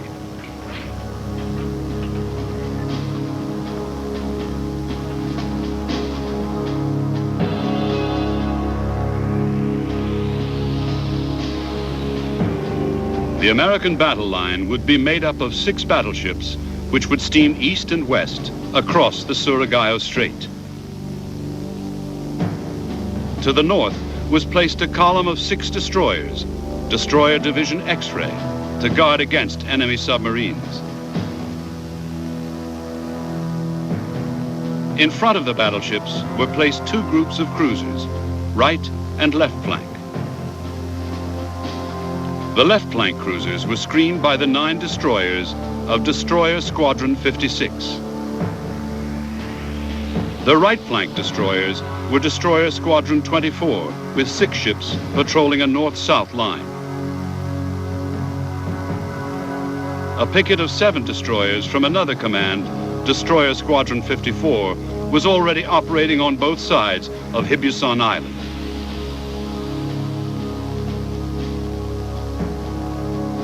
If the enemy approached up the strait as expected, Ohlendorf would have succeeded in executing the classic naval maneuver of crossing the T, the highest tactical ambition of any fleet commander.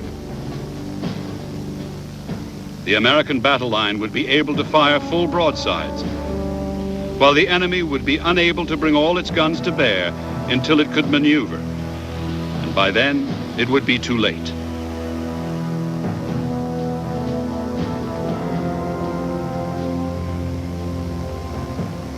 The American defenders at Leyte had no aircraft available which could operate at night.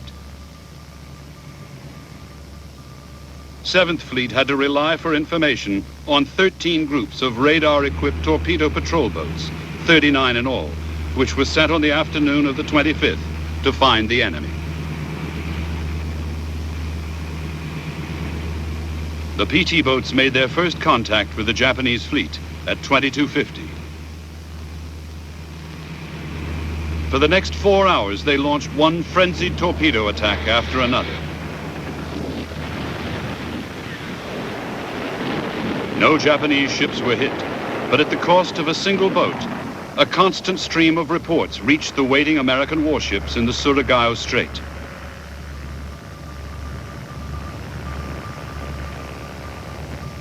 Next to attack were the destroyers of Squadron 54, which sighted the enemy column at 0245 and raced towards the Japanese fleet at 30 knots.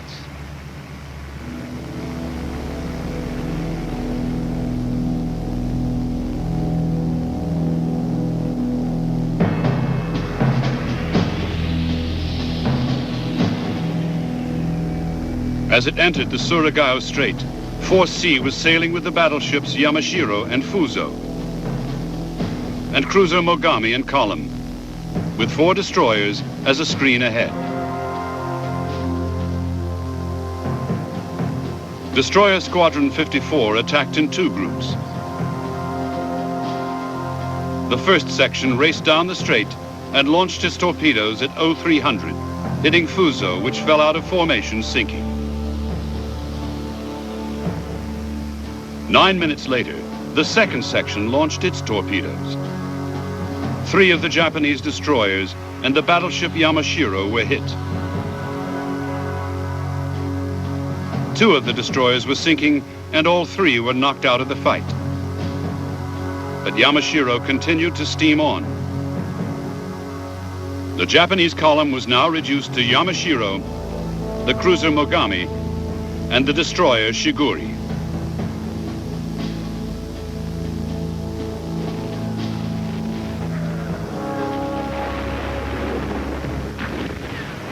Altogether, 47 torpedoes had been fired by the first two destroyer groups to attack in the Surigao Strait. 5 Japanese ships had been hit, of which 3 had been sunk or were sinking.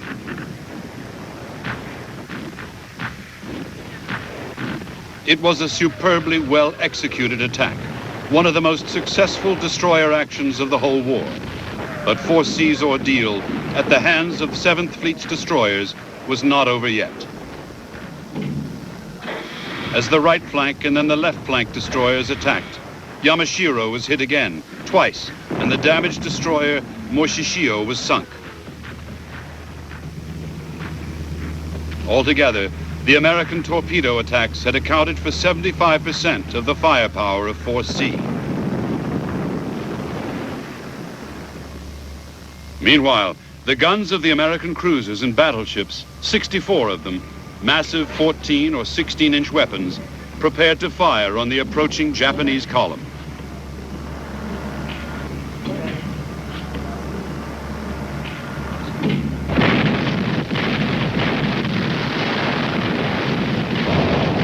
The first American ships to open up were the right and left flank cruisers. Of the battleships, it was those with the latest radar that fired first: West Virginia, Tennessee, and California.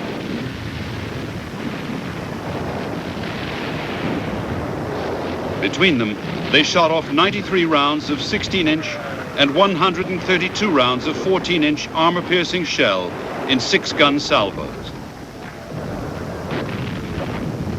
The cruisers fired more than 4,000 rounds.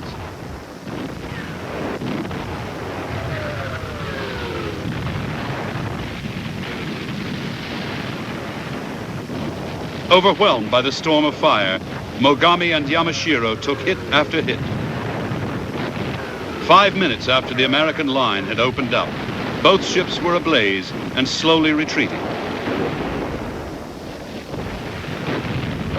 At 04:19, the battleship Yamashiro capsized and sank, taking with her the force commander, Admiral Nishimura, and almost all her hands. Only the blazing cruiser Mogami and 2 destroyers, one badly damaged, were able to retreat back down the Surigao Strait.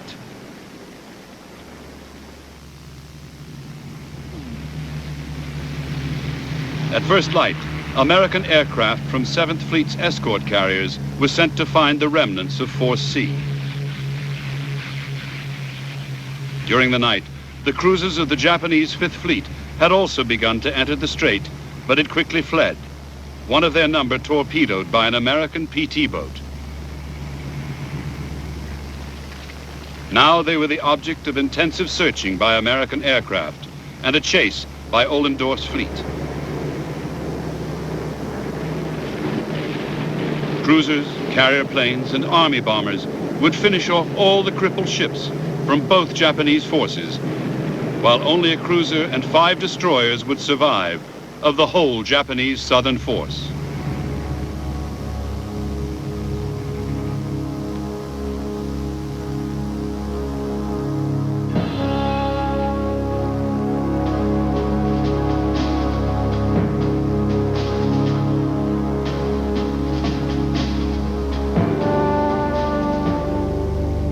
While the night battle had raged in the Surigao Strait, to the north, Admiral Kurita's Force A, with its 4 remaining battleships, had passed through the San Bernardino Strait, entirely unopposed.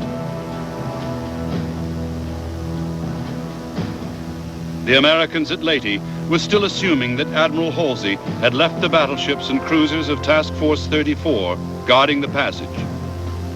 But that plan had never been put into effect, and the ships were racing north with Halsey in pursuit of the Japanese carrier force.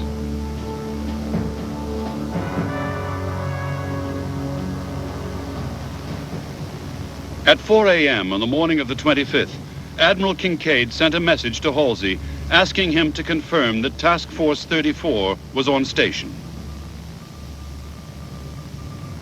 However, the message would not be received until 7 a.m., and by then, it would be far too late. Admiral Kurita's battleship force was steaming straight for the escort carriers of 7th Fleet.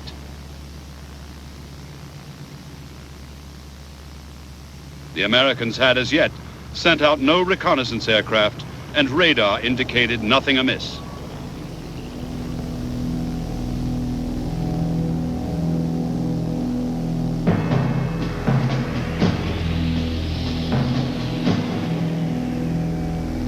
The escort carriers, which now stood between the battleships of the Japanese Force A and the American invasion fleet at Leyte, were in two groups lying off Samar. Call signs Taffy 3 and Taffy 2. Further to the south was the third group, Taffy 1, while much of the shore bombardment force was chasing the retreating Japanese after the battle in the Surigao Strait.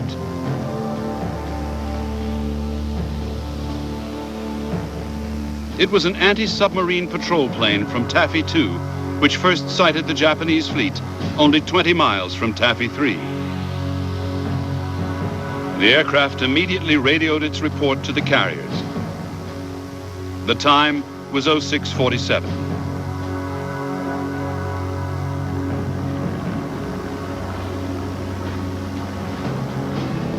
Almost at the same time as the American patrol plane reported the massive Japanese force bearing down on Taffy 3, the two fleets came in sight of each other.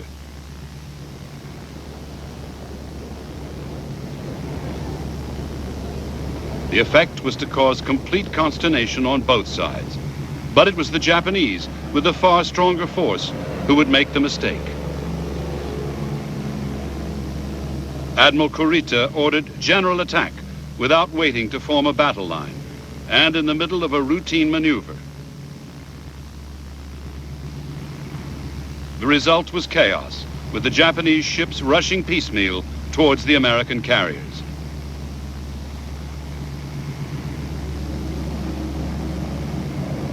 On the American side, Taffy 3's commander, Rear Admiral Clifton Sprague, reacted with complete presence of mind. He at once made a course change into the wind and ordered all his planes launched. Every ship was to make smoke, and the carriers were to increase speed to flank, 17.5 knots. At a range of 19 miles, the Japanese big guns opened fire.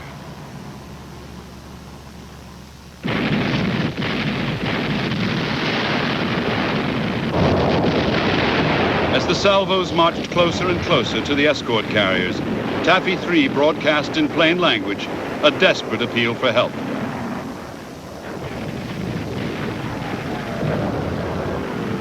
Meantime, the only hope was to run for it, and at the same time counterattack in the hope of at least distracting the enemy.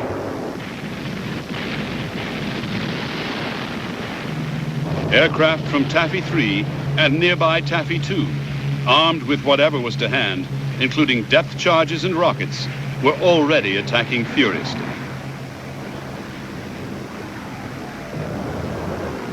It would take time before properly coordinated strikes could be mounted, but meanwhile, Taffy 3's screening force of 3 destroyers and 4 smaller escort destroyers would have to be sent against the Japanese cruisers and battleships. Their chances of survival were slim, but they might at least delay the enemy with torpedo attacks and confuse him with smoke.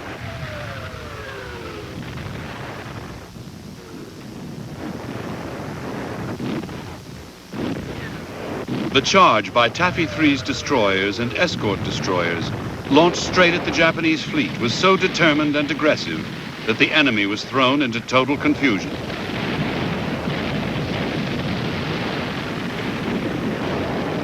The destroyer's torpedoes knocked out a Japanese heavy cruiser and forced the big ships into wild, evasive maneuvers. However, in spite of the extraordinary courage of the American destroyers, at 0750, the carrier Kalinin Bay took the first of 14 enemy shells. White Plains was also hit. At 0810, Gambier Bay dropped out of the formation, listing heavily. Hit again and again, within half an hour, she was dead in the water and sinking.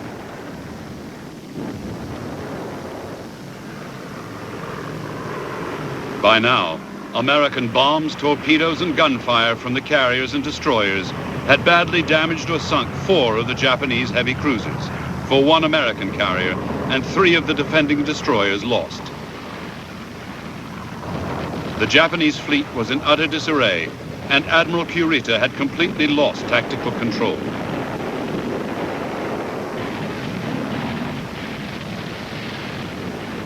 At 09:25, he ordered his ships to withdraw and regroup.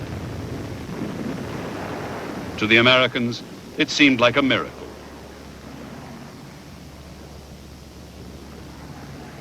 For 2 hours, Admiral Kurita weighed up the options. The fury of the American destroyer and air attacks had led him to believe that he had engaged a far more powerful force than actually existed. He had intercepted the American pleas for help and feared reinforcements would soon arrive. He had also received a message from Luzon warning incorrectly that an enemy force was approaching from the north. As for attacking Leyte, he had just heard of the disaster that had befallen Force C in the Surigao Strait and knew that his fleet was alone.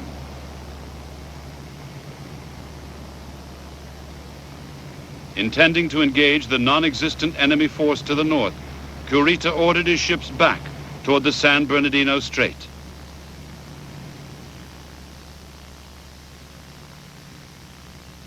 Although the escort carriers of Taffy 3 had escaped destruction at the hands of Admiral Kurita's battleships and cruisers, their ordeal was not yet over. Early that morning, Taffy 1 to the south had been hit by the first kamikaze suicide attacks of the war, damaging 2 carriers, and Taffy 3 was the next target.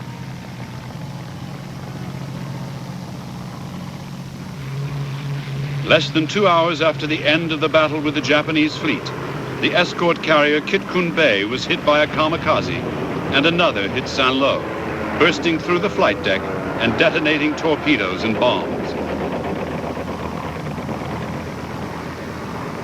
Blazing from stem to stern, Saint-Lô went down at 11:25.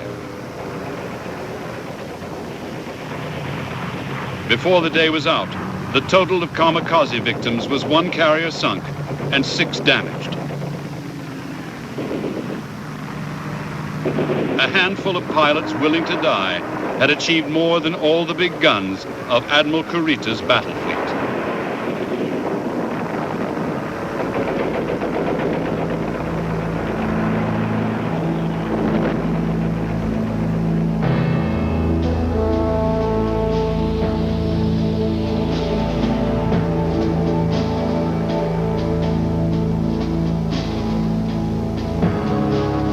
While 7th Fleet's escort carriers were under attack off Samar, Admiral Halsey's Task Force 38 had caught the Japanese decoy forces off Cape Engano.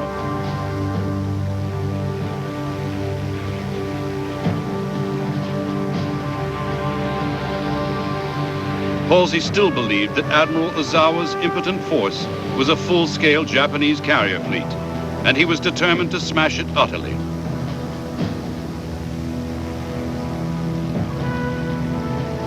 Starting at 0800, Halsey launched 6 powerful strikes.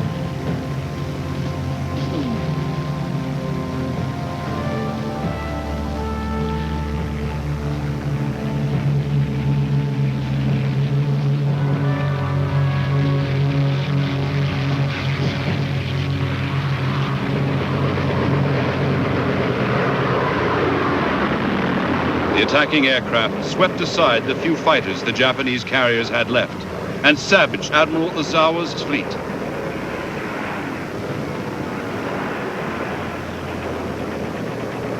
By late afternoon, the 4 carriers, Zukako, Zuiho, Chitose, and Chiyoda, had been sunk along with the destroyer.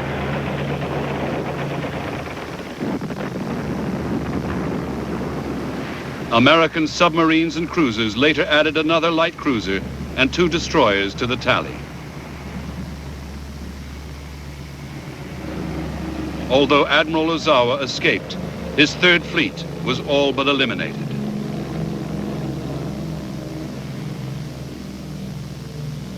While Admiral Halsey had been destroying Ozawa's carrier fleet, another prize almost as great had escaped him.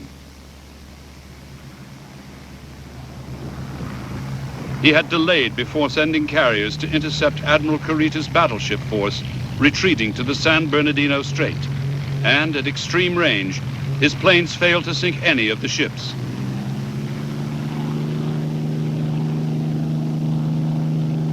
However, the Japanese carriers were gone, and with them the biggest single threat to future American operations in the Pacific.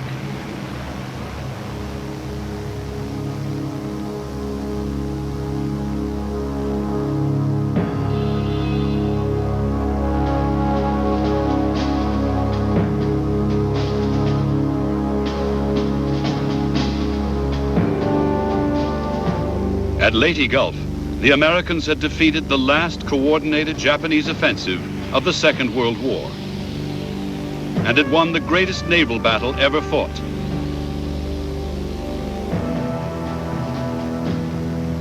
The Japanese Imperial Navy had lost 3 battleships, 4 aircraft carriers, 6 cruisers, and 8 destroyers.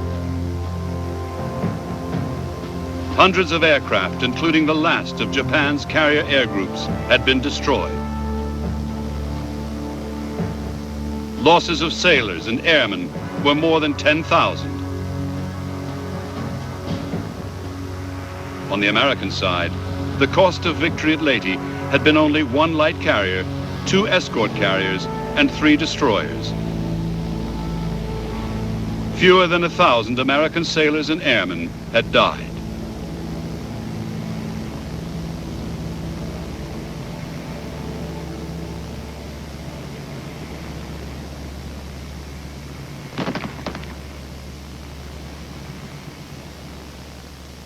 By winning the Battle of Leyte Gulf, the United States Navy had guaranteed General MacArthur's ultimate victory in the Philippines, although there was still hard fighting to come.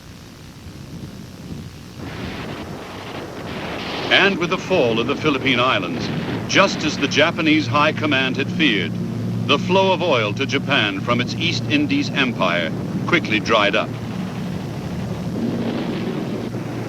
Next for the Americans would come the invasions of Iwo Jima and Okinawa, the assaults that would open the door to the Japanese home islands